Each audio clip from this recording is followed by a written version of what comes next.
Again, thank you very much for the opportunity to present two reports that I prepared with respect to two complaints about closed meeting procedures with the City of Cornwall. I'm not going to read these reports ad infinitum. I'm going to summarize the key pieces, and I'd be quite happy to address any questions that come up through your worship or any points that you wish to raise and discuss about these two reports. In the covering letter, you'll find there were a couple of statements that were important. One is, of course, that I had received two complaints, and those complaints were actually predicated on whistleblower complaints, which fall under a human resource policy that the City of Cornwall has in place and has implemented over the last few years. In many ways, both complaints were very, very similar in terms of the actual allegations, and ultimately the findings were also very, very similar with one exception. And initially, I wanted to put this all together into one report, but I just found it too cumbersome. And so in the end, you have two very duplicate-like in format reports. And that, too, I apologize for, but I found it the simplest way to deliver the news in this case, and the recommendations. Now, in summary, and I will go into detail on this point, the matters that were discussed in both instances I found under investigation. I found that the grounds cited for doing so, and I also found that council's actions were found to be appropriate under Section 239 of the Act. And as I said, I'll dive into more detail on that point in a minute on those 2 points. But I did find, overall, that both complainants had raised an interesting question about the level of detail behind the procedural requirement with respect to providing a description of the general nature of the matter to be considered in the closed session. And I pondered that one for quite a while and reached the conclusion I did, and I'll explain that in more detail in a minute as well.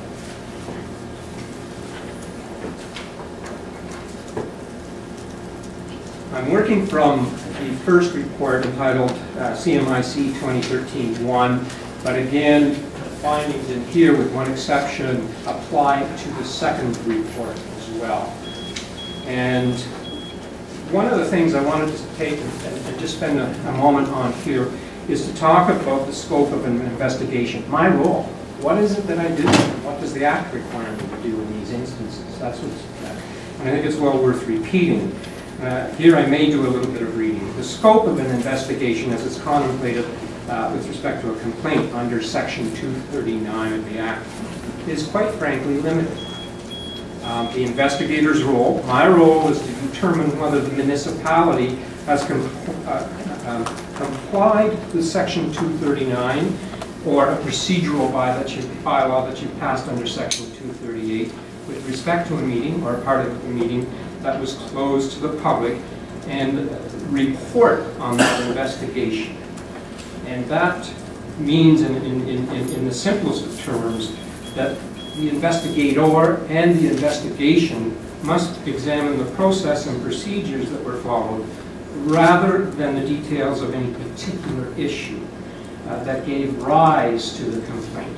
Consequently, the details pertaining to the nature and the substance of the complaints, the whistleblower complaints in this particular instance that precipitated the closed meeting complaints, will not be reviewed. The details cannot be released. I'm required, under the provisions of this section, to ensure that the confidentiality of a confidential process is maintained. And so I will not be speaking, nor did this report speak to the substance of the complaints, the whistleblower complaints. Secondly, the limitations that are placed on an investigator extend to other parts of the Municipal Act as well. The scope here, as I mentioned, focuses on a closed meeting. If there are other complaints or allegations raised in a closed meeting complaint, whether they be a municipal conflict of interest complaint or something like that, I have no authority, no role, and no jurisdiction to deal with that part of the complaint. it would be improper for me to be dealing with that. Okay? So that's a little bit about the role.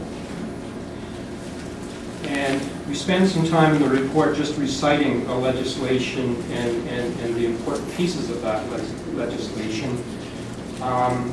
What I would like to turn to is really to give you from pages 5 through to pages 7, roughly. In both reports, you'll find that I've taken the time to review the written record of the closed sessions so that I could obtain, draw an opinion or a finding or conclusion. And you'll see that each meeting in which the matter was discussed, the matters in this case were discussed, I've had an opportunity to review that record, the closed meeting record. I've also supplemented that with a face-to-face interview and oral evidence that was provided by a senior staff member, Mr. Stephen Alexander, in this case, during this process as well, so that I could then render an opinion and a finding in this matter. So I'm not going to walk through all of the meetings and all of the things that were done at those meetings, but what I wanted to do is try and capture what it was that council did. And I'll come back to that in a moment because it's important to capture those points.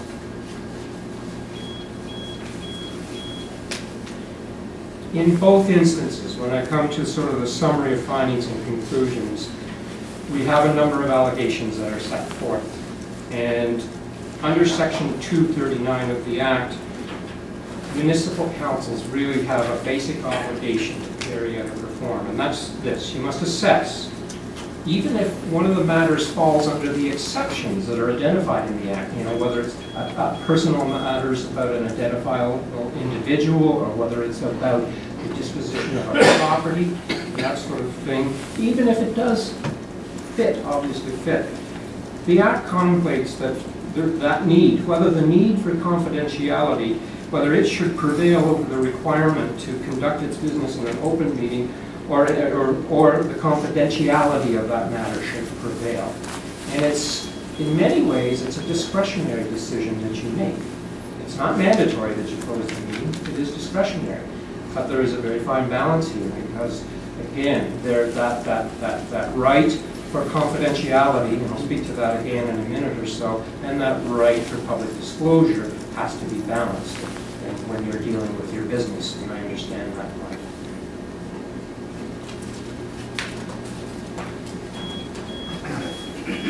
Okay. Sorry to interrupt, and I apologize, I don't know what that beeping sound is that we hear periodically. I don't think there's anything we can do, so I apologize in advance, but if it's distracting. No, I'm fine. I'm quite focused at the moment. Thank you. Sorry to interrupt. No, that's fine. What we had in both cases here was a handling of a complaint under the city's whistleblower policy. It precipitated both of these closed meeting investigations. And one of the central principles in any whistleblower complaint handling policy is the requirement for a confidential and anonymous process. Otherwise, the effectiveness and the confidence in the application of such a policy in the workplace, with respect, and this is very, very important in my estimation, to the fundamental protections that are afforded to the whistleblower, to the witnesses, and to the accused. If that's not respected, that effectiveness of such a policy, a municipal policy, will be eroded. There won't be confidence in that policy. And it's clear to me, when I looked at those records, the closed meeting records, and the oral evidence that council did consider, and the evidence that council considered and provided staff and or legal counsel direction on various elements of the complaint handling process and the investigative process, in order to move forward and address the specific details and the natures of the allegations, I found that in both instances it met the requirements, firstly, of a matter that was entitled to be discussed in closed session under Section 239 sub 2, which has the 8 categories that permit it. But more importantly, what I found was that under Section 239 sub 6, B in particular, the actions of council, let me back up for a second. The general requirement under the Municipal Act under Section 244 is you must conduct your business in an open meeting unless it qualifies. Secondly, you cannot take a vote unless, and there are exceptions to that restriction to taking a vote in camera. The first exception, of course, is procedural. That is, you adopt the minutes of previous meetings. Now, you must have confirmation that the record has been reviewed and approved by a council, confidential disclosure. But secondly, the Act also provides for the opportunity for council to provide direction and on the actions to be taken by its staff, by its agents, by those who are contracted by the municipality in all instances. And the Act is very, very clear in my estimation, and I found that the council's actions in both complaints fell well under that requirement and met that word test and met that requirement, in my opinion, without any debate in my mind. And so that brought me to the conclusion that in both instances, in both applications, in both complaints, council had complied generally with those with the exception that's permitted and with its business that it actually discussed on its agenda for those other meetings. But what I did find, and this really is an area where best practice continues to grow somewhat when you begin to discuss this with other investigators and go online and check Amberley Gavel in different places, you know, the different sources. And you can do that anytime. Go to the Ombudsman, go to the Amberley Gavel, different places, just to update yourself. What we find is that procedurally, the Act contemplated more than just a statement to the effect that you were dealing with a personnel or a personal matter that affected an individual. And in this particular instance, you were dealing with a policy matter, a corporate policy matter. It's a matter of public policy. And it is my opinion that reference to the fact that a matter was considered under that policy in terms of the recommendation that I've set out here would go a long way to having the city meet that requirement under the Act for a general description of a matter under consideration.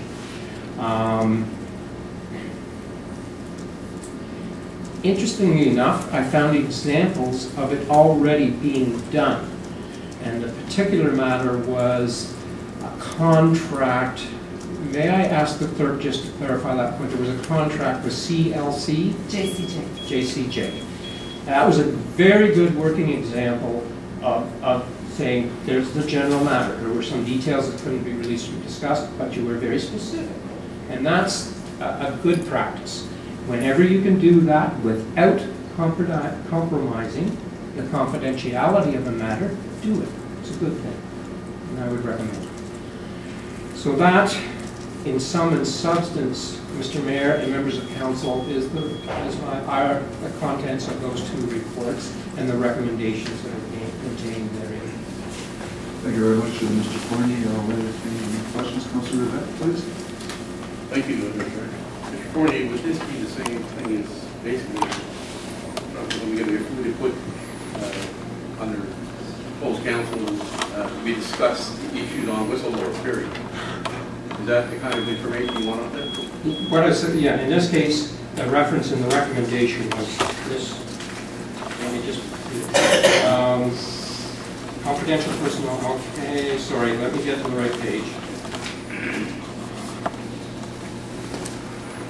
Specifically, to consider a confidential report relating to the city's whistleblower policy. Yes. So basically, the auditor, you're not discussing what it's going to be, but it's giving the public knowledge of what is involved in the closed council. Yes. In this particular case, I'm going to be honest with you, you go through a lot of debates in your mind about, you know, what level of specific details should be provided. But I have to go back to a point that was made earlier in the report about the fact that there's a fundamental principles that drive your whistleblower policy, and to operate under that policy, that balance between the right of the public to know and that balance for confidentiality, in my estimation, is properly weighed in this case. And okay? There are other instances where you might find that you could provide more detail without compromising the confidentiality. So it's basically very simple. It's one we had previously. It's just to make sure that anything you're going to be discussing with close council will be given little clarification to the public to know what's going to be. Yes. Any other questions? Mr. I just got one question. I know I talked to the clerk about it, and I think I talked to Mr. Fournier about earlier. Mr. Fournier, my concern is, are we allowed to have recorded minutes from close council? Yes, you are. So it's a council decision to request that, and if passed. And in fact, you are required under the Municipal Act at any meeting, closed or open, to actually have a set of minutes prepared by the designated clerk without comment, is the typical wording in the Act. But it must capture the essence of the discussion without comment. Because the way it is now, the only thing is you know, I was told is the only thing you can record now is a motion, and that's it. But recording the minutes of the full closed council meeting can be done for the clerk's record. Yes. For somebody else to come back and take a look at what was said, who said it, what's in there. Well, to be clear about that point, I'm misleading you a little bit here.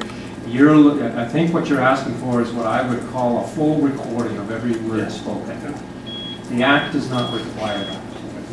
What the Act requires is a summary of what was decided in many ways, or what action was taken, and who was present, when they were present at that meeting, and what motions were actually passed as well. So that's basically what we're doing now, if I add, clerk, is that basically what we're doing now? Only motions that are recorded? We note motions, quorum, attendance, Yeah. motions, decisions. But discussions is not good. Just discussions are not there. The council's comments as well. Now, the council speaks by bylaw or by resolution. That's really how you weigh and measure what's been done and what action has been taken by a council. Any further questions? Councilor Gardner? I guess my concern